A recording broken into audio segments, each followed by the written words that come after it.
Welcome, everybody, to Jeanne Barry's Capstone Defense. My name is Dr. Alex Sévigny. I'm a professor in the Master of Communications Management program at McMaster University, and I will be chairing today's Capstone Project Defense.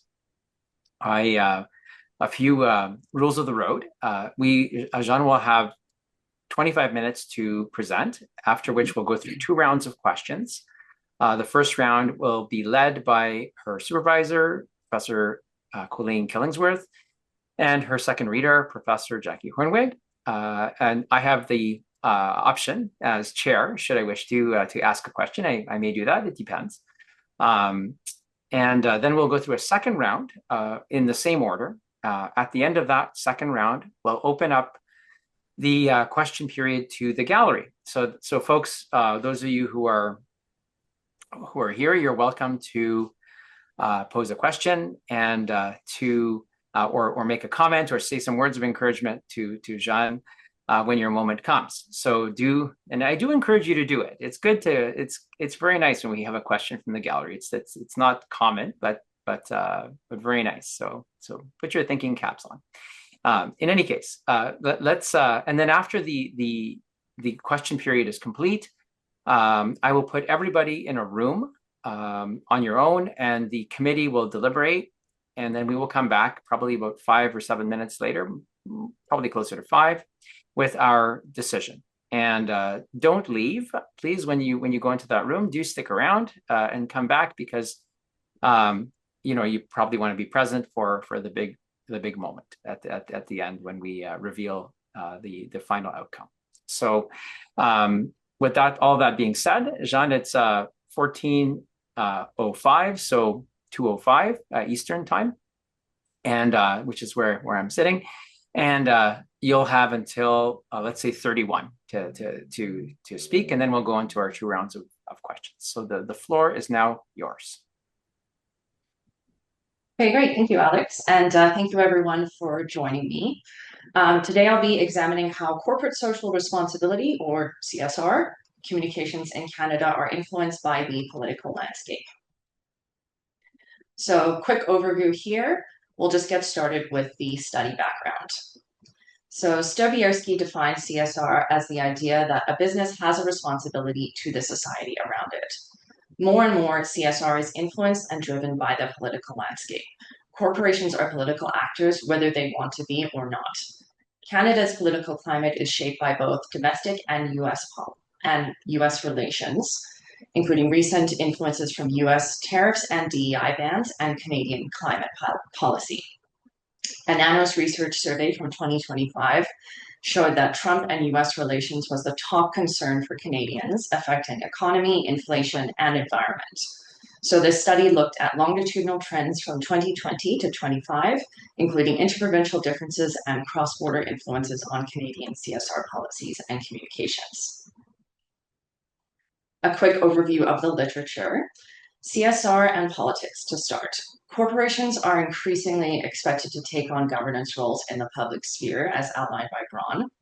Hoornweg and Aaron's 2025 study showed liberal-leaning CEOs are associated with stronger CSR and ESG, which is environment, social, and governance, performance.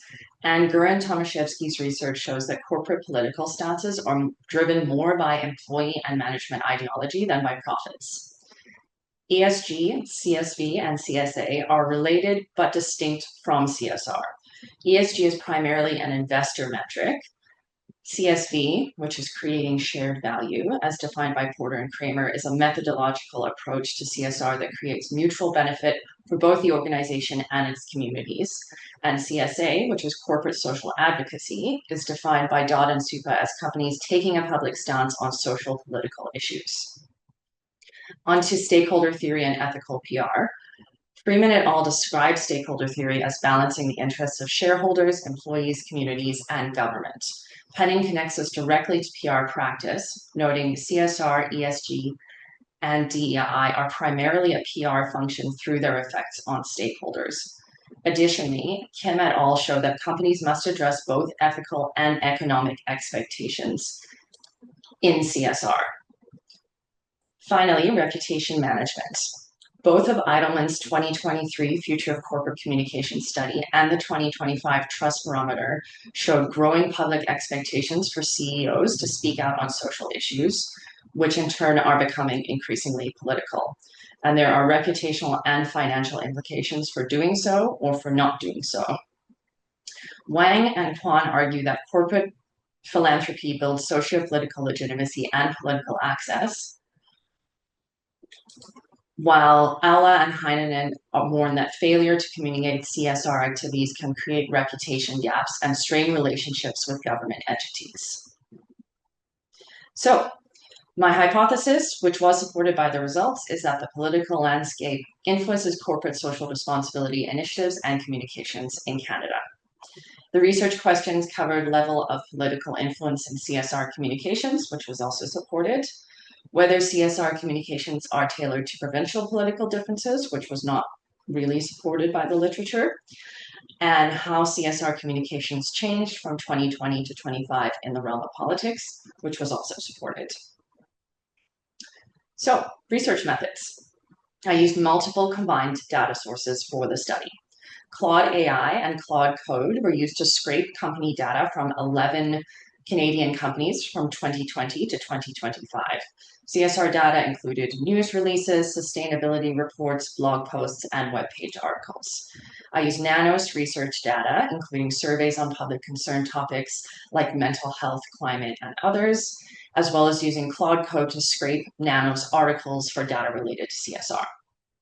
Leger's data for their reputation studies, including reputation and corporate responsibility scores, was provided to me for most of the companies scraped by Claude, but also a few others for comparative purposes.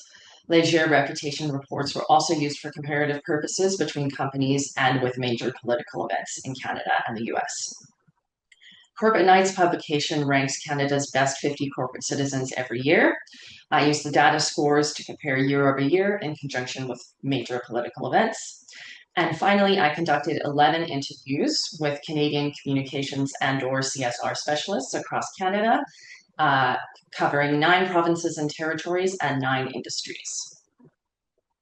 So let's get to the results. Research question 1.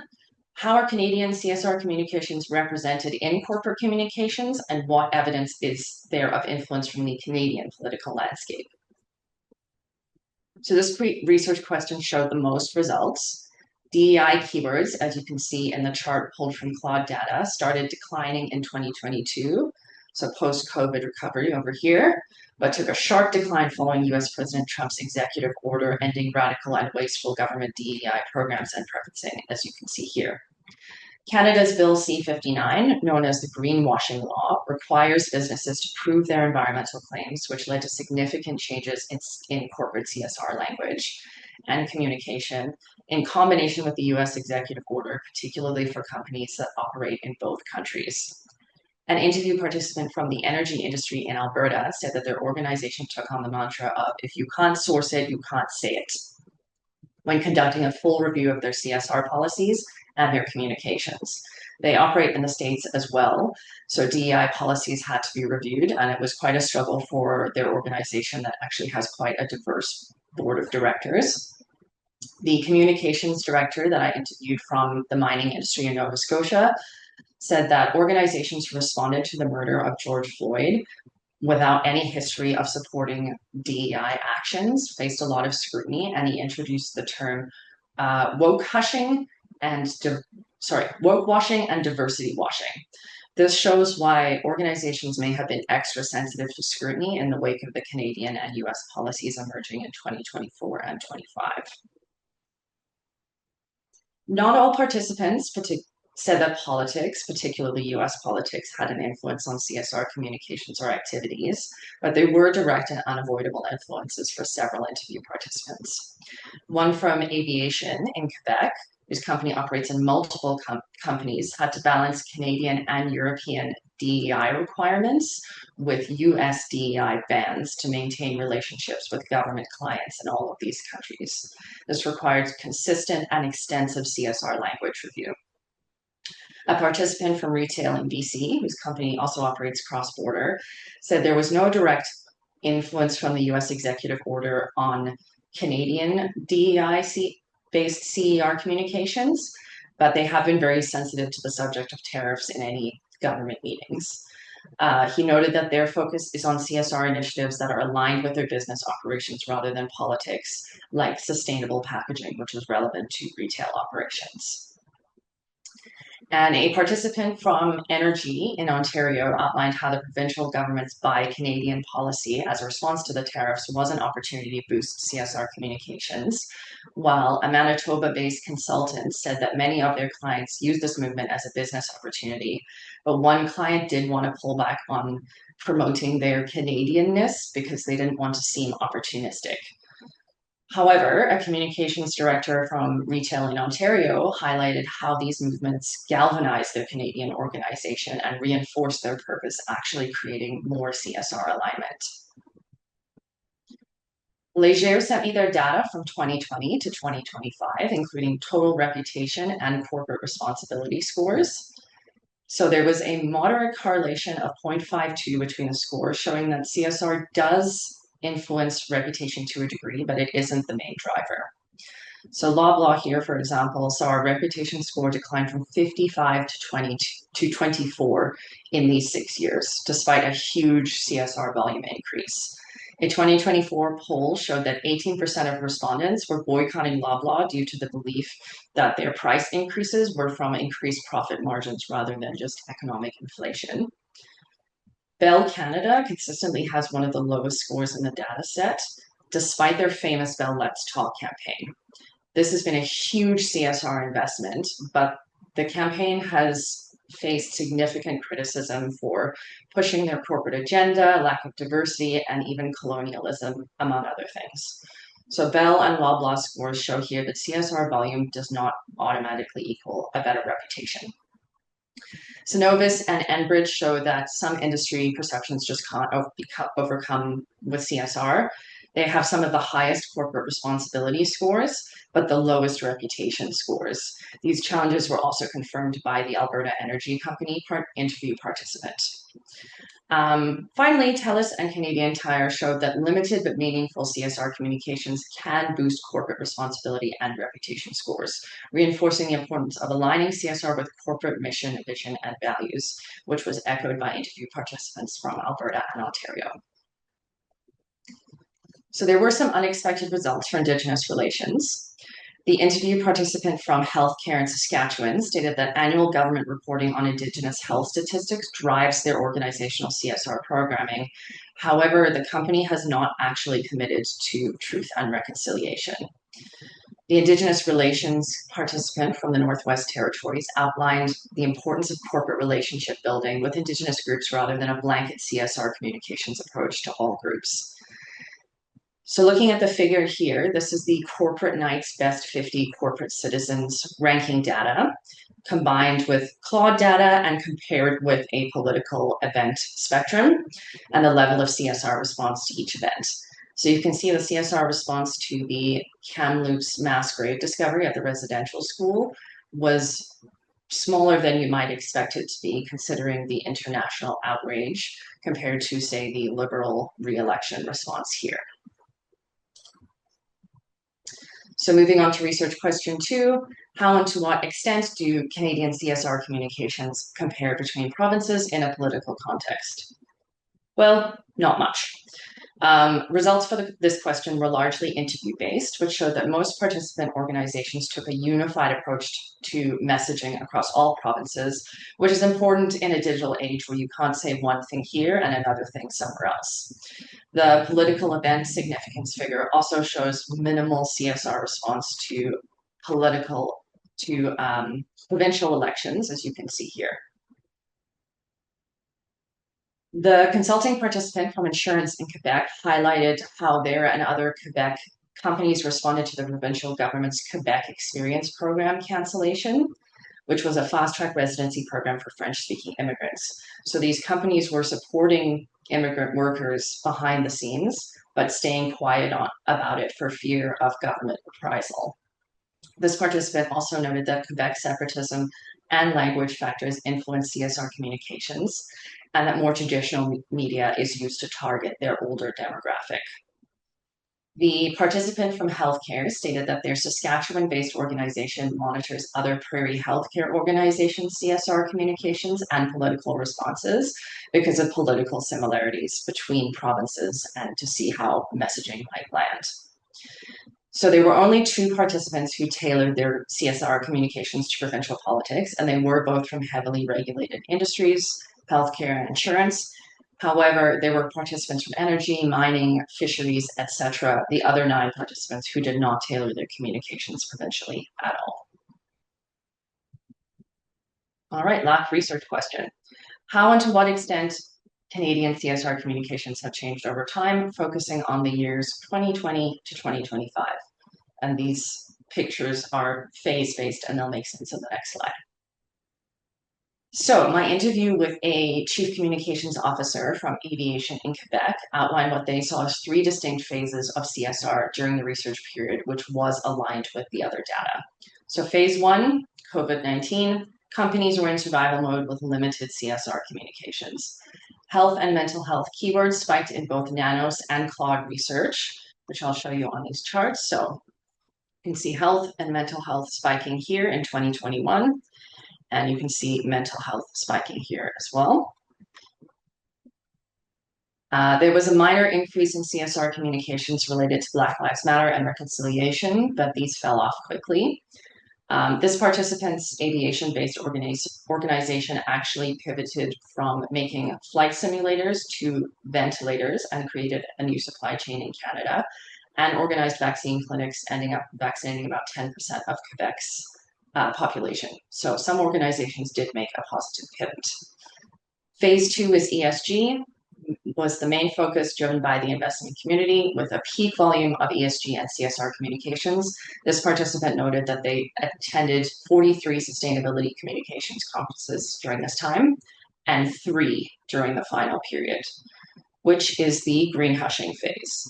Stoll defines green hushing as a company's silence on their sustainability or climate goals and actions for fear of failure, criticism, or accusations of greenwashing. So Bill C-59, the DEI order, they both triggered a communications pullback, and the term ESG transitioned to the term sustainability. The consultant from insurance in Quebec stated that post-pandemic CSR is more internally focused and discreet for this fear of backlash. So as you can see in charts 1 and 3 here, CSR keywords in all categories, specifically climate change here, dropped significantly starting in 2024 with the green hushing trend. This second chart shows self-reported mental health data. So it shows a pretty major spike exiting the pandemic. Everything was good, and then things started to decline steadily in 2024 in the green hushing phase. 2024 and 25, Nanos research showed public concern for specific issues in 3 key areas. So these bars here show CSR reporting or communications versus public concern. So you can see environment was way overreported during this time versus public concern. Healthcare dropped drastically despite still being a concern. And jobs and economy were major areas of concern during this time that were vastly underreported. These are all politically influenced areas, and there was a clear misalignment of CSR communications. Finally, some key highlights about political CSR changes during this time period. The interview participant from healthcare in Saskatchewan stated that US right-wing politics are influencing Canada's more conservative provinces' CSR approaches.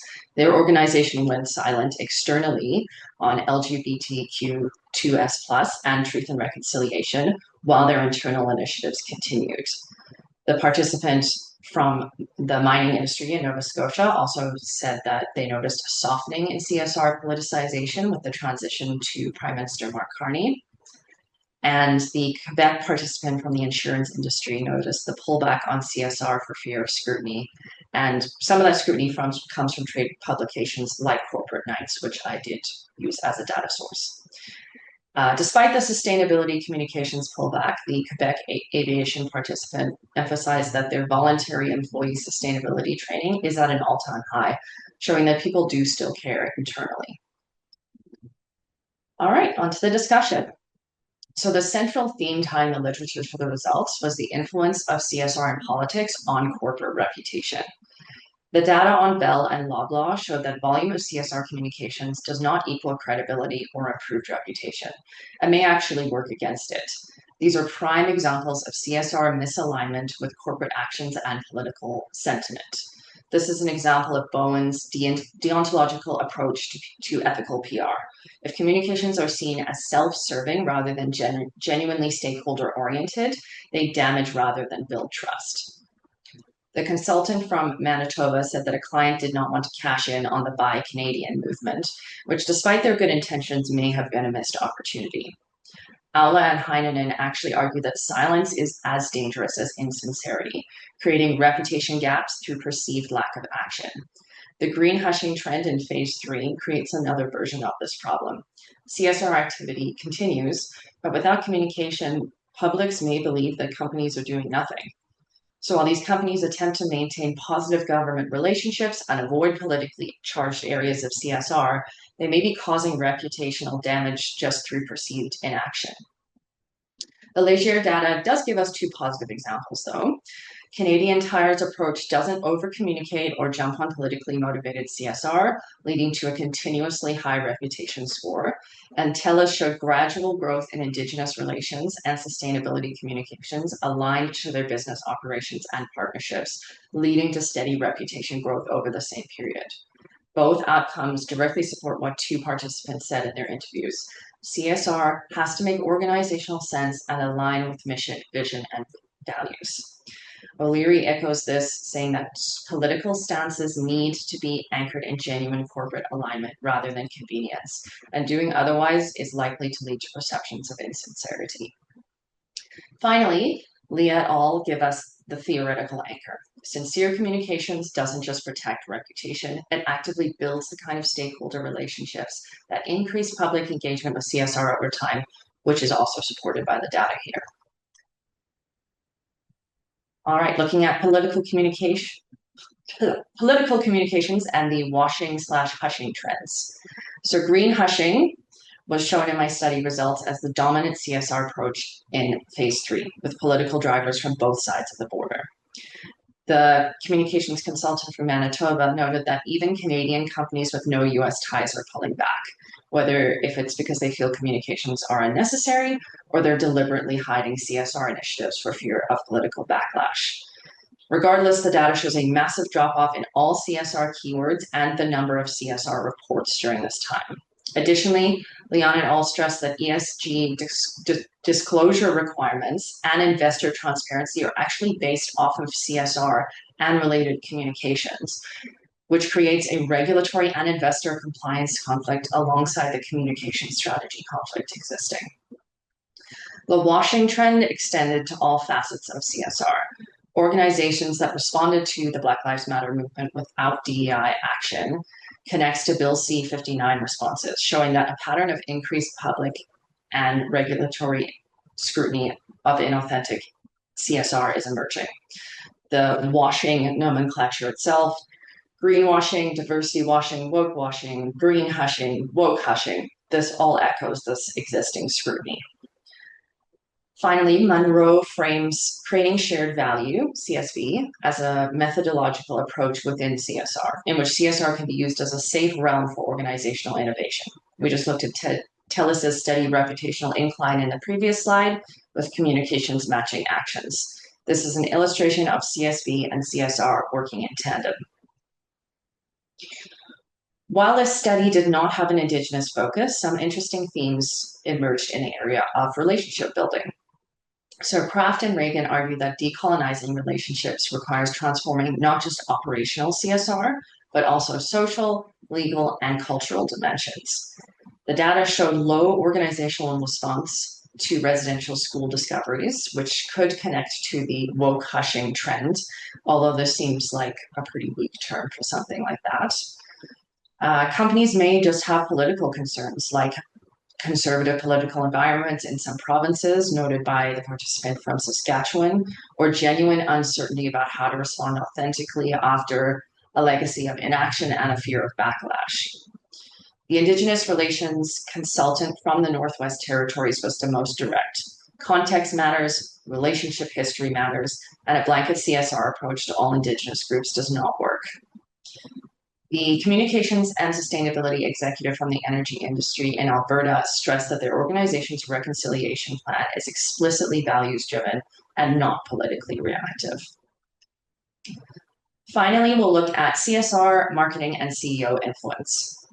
Gurin Tomaszewski and Hubeck and Ahrens both found that organizational political stances, including CSR, are actually driven more by leadership ideology than by profit.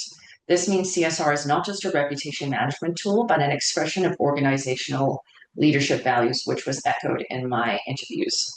Eidelman studies found that publics expect CEOs to drive change on social issues, which creates a tension between authenticity and performance. CRM, cause-related marketing, overlaps with corporate social advocacy outlined by Youngblood and Yonan when brands take positions on political issues unrelated to their core business.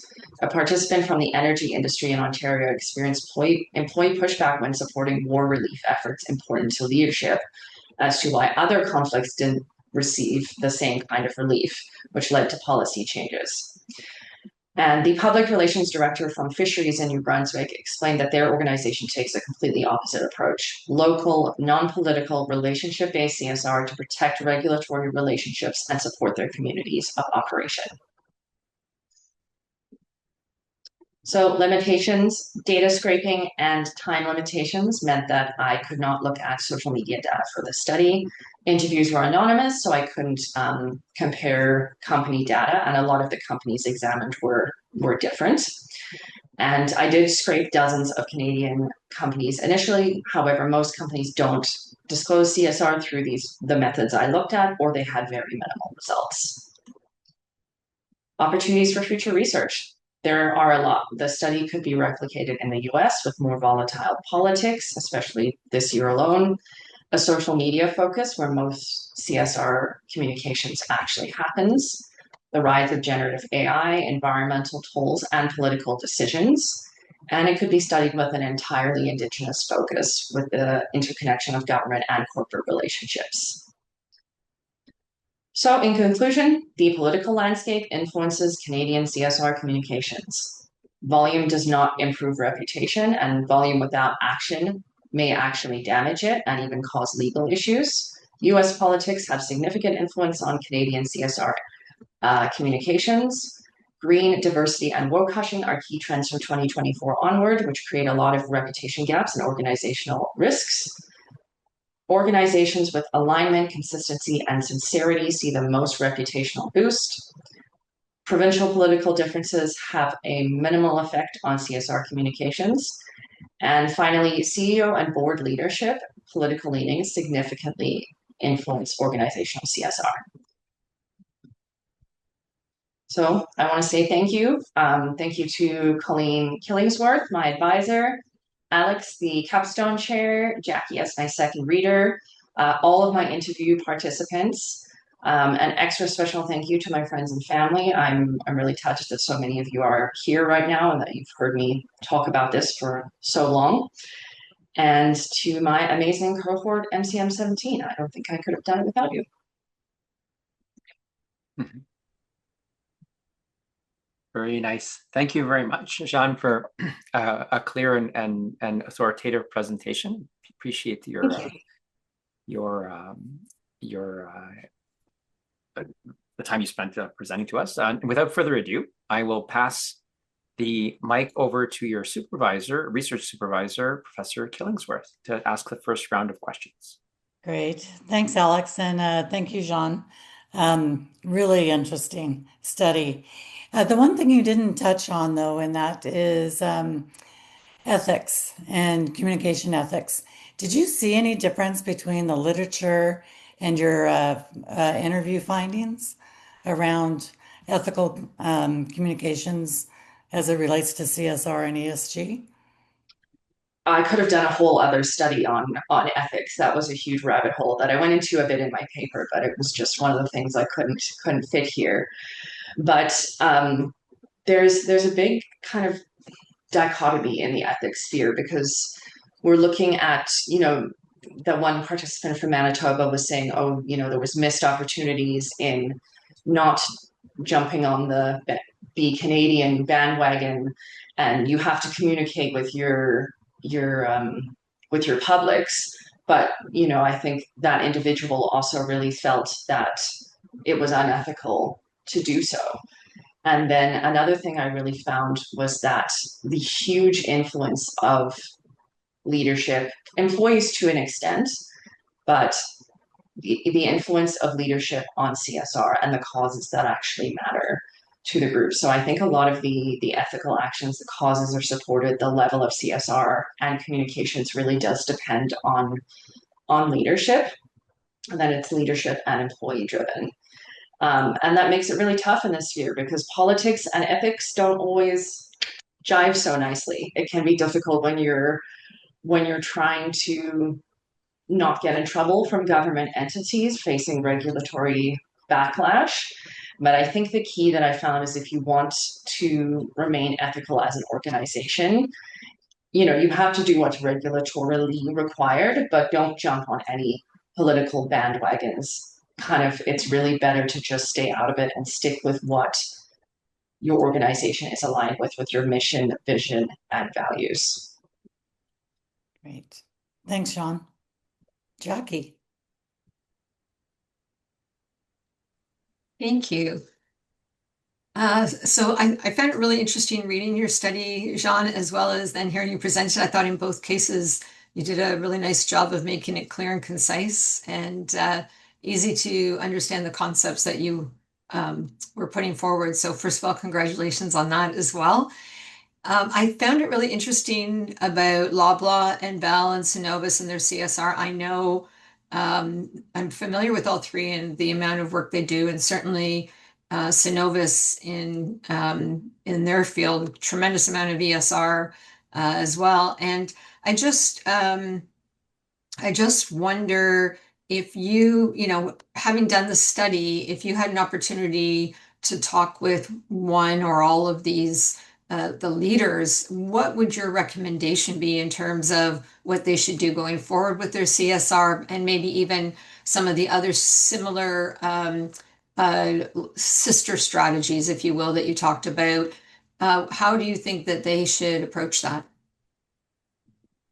Yeah, that's a good question. So, I mean, it is tough looking at Loblaw and Enbridge because they do really great CSR initiatives, and as I said, they had some of the highest corporate responsibility scores, but they are in a very politicized energy, oil and gas based industry. So it's always going to be tough where that public perception piece comes into play. But I think, if you just drop the CSR, if you stop talking about it, that's definitely going to make things worse. And, I actually interviewed people from Enbridge in my case study when in 7-Eleven. And a lot of them just talked about really working with the communities to make sure that people understand what's going on, how this can benefit, what's going to happen. And I think just having that on the ground approach that they already have really helps. And they have sustainability reports and things like that as well. But I think continuing to build those relationships is really key. And that is really what we've seen as the main reputation driver. And I think the same can be said for, Loblaw. I think maybe pivoting to those relationships is really what matters, and having a little bit more sincerity. And so I couldn't go into all the research data, but it showed during that time period when their reputation crashed so much, their CSR volume increased 4 times, fourfold. So there was really just a perception of, okay, well, you're just saying all of this, but you're charging us way more money and there's a food crisis. What are you doing about it? So maybe matching their CSR to what they do. So for example, if you're looking at a food crisis, then maybe your CSR should be programming to support people who can't afford food, working with local food banks, partnering with local food banks. I had another an interview participant say that, we don't actually do a lot of our CSR. We partner with local organizations. They're the ones that post about it. and then we'll just repost. So it actually looks a lot better if you can partner with these local organizations and have it coming from them rather than saying, look at what we're doing, look at what we're doing, we're so great. And everyone's like, yeah, but we can't afford to eat. I love your point about Loblaw. I actually meant ESG. Sorry, I related CSR and ESG a moment ago. Oh, But yeah. the other thing, just thinking about like an Enbridge or a Synovus or utilities, for example, that have Mm-hmm. sites on the ground. And so they're in communities, their operations are in communities. Did any of the literature sort of pick up on the difference between like maybe that CSR investment by Synovus, for example, or others, some of those other types of organizations, is not doing as much when you look at broad public, but maybe it's doing more to support the relationships they have in the communities in which they operate. Did you happen to notice any difference between, how that was resonating with different publics? I didn't see too much in the literature for that, but I did see it in my interview results. And that's where pretty much everybody talked about getting the most traction. And a lot of the larger companies have pivoted to smaller, kind of more community focused operations, like the fisheries organization. They don't do anything political. They just have a website where if an employee says, hey, can we have money to support this cause? They pretty much just always say yes, because they're supporting their communities, they're supporting their employees, and they're just staying out of the political sphere. So I think having the on the ground communications focus, while it can be hard in terms of the court of online public opinion, there's not always a ton that you can do about that. So I think this grassroots approach really does make the biggest difference when people can actually see what you're doing. Yeah, and I guess in some ways it depends what is the outcome that you really need, depending on your Yes. company, right? I have Yes, one other exactly. question, different, but I'm gonna pass it on back to Colleen in case she has more, or to Alex. But I do have one more if there's time. Sounds good. I don't have a question right now, so we'll do round two. So Okay. we'll go back to Colleen. Great. Thanks, Alex. Um, I always ask this, and I'm going to ask you, Jeanne, because so much work and effort goes into these capstone research projects. And have you given any thought to what next with this research? What are you going to do to activate it and share it? Yeah. So I hadn't gotten very far in thinking about it because I was so focused on on this part of it. But now that I'm here, I have started thinking about obviously tailoring this and paring it down quite a bit. But this could be a potential, communications, public relations conference presentation. I think some of the findings could, I think specifically around how much organizational leadership influences things, and the US influence as well really does. There are some really interesting findings there, as well as reputation.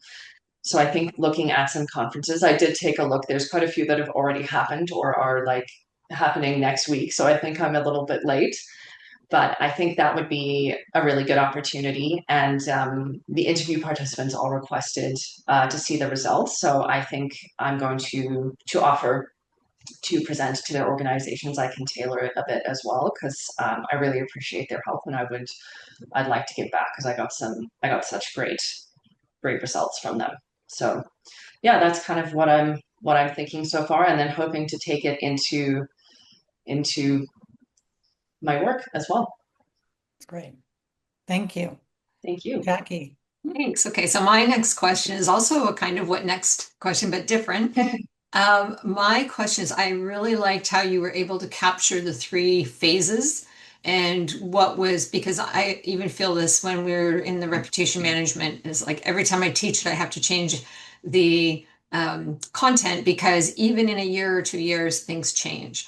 And so seeing the way you phase that, I thought was really interesting. But I wondered and I don't know if you've had time to think about this, but if you have thought at all about, okay, so that was this was this, we're in that green hushing phase right now. What is next based on the, the zeitgeist and the environmental factors? Is there something that you think, that this phase is going to last for a certain period of time, or do you think that there's something else coming around the corner, that's almost predictive based on, what you were seeing in the socio-political and then what that was translating to in the CSR? That's a great question, actually. And yeah, I remember taking your reputation course thinking of how it would be now. It would be so different. Mhm. And yeah, I had a strict cutoff date of 2025 because so much has happened already this year, particularly in US politics. We're still seeing the green hushing trend right now, so it's hard to say when that will end because US leadership is what it is, and Canadian leadership is moving towards kind of less of an environmentally focused approach than we've had. So I do foresee that lasting for a little while, but I think we're also seeing a lot of kind of public backlash as well, and people saying this isn't what we asked for, this isn't what we want. So I'm almost wondering if there will be kind of some organizations saying, no, we've had enough, we're going to do what we want, we're going to switch. I mean, I'm just kind of saying this as I'm thinking it out, Well, I'll leave you to think about it. You don't have to answer it now because that is, it's a very predictive question. But I mean, I think this is one of the interesting things, and it's certainly something that's always kind of fueled my passion for the reputation management. It's that idea that if we look at what's going on around us, we can almost see where it's going to go. And I think the way you captured those three phases really shows that connection well. So I thought that was a Thank you. great add to your paper and your presentation. Well, thank you. And I would also say I could see and I would hope that maybe the next phase is caring about people. So that just the focus on kind of what regular people are doing and the backlash we're seeing against huge corporations and businesses. And I'm hoping that maybe CSR will pivot into kind of community care, which some organizations are doing, but I'm hoping that that will become the norm. I would Actually, I love to think see that's a that. very intuitive response because, I think people are so exhausted and overwhelmed with the politics. And I think if organizations can demonstrate that caring, that you might have the fourth phase right there. Well, I guess we'll see. I agree, actually. That's and I've recently been enrolled in the ICD program at the Rotman School of Business at the University of Toronto, just for board directors, and we spent significant amount of time debating and discussing these matters. As particularly as they pertain to risk management. And I mean, your work is a real contribution to that conversation. And I encourage you to find ways of getting it in front of those decision-making audiences, because you've really done a lovely job of bringing this work, bringing this the scholarship and the practice together around this topic that's has always been contentious, but now it's really evolving. Mhm. And moving into a phase where it's people are really thinking about, at least my perception of it is thinking about how it relates to organizational value, not only values but value, right? And protecting that value or enhancing it. So those are my thoughts. Thank you. Yeah, yeah. You don't have to respond to that if you don't want to. But, Well, I will just say thank you. But to our audience, we have a few moments. We have about 3 minutes or 4 minutes for questions or comments or words from you. Is there anybody who'd like to pipe up and ask Jeanne a question or make a comment about her research or her presentation?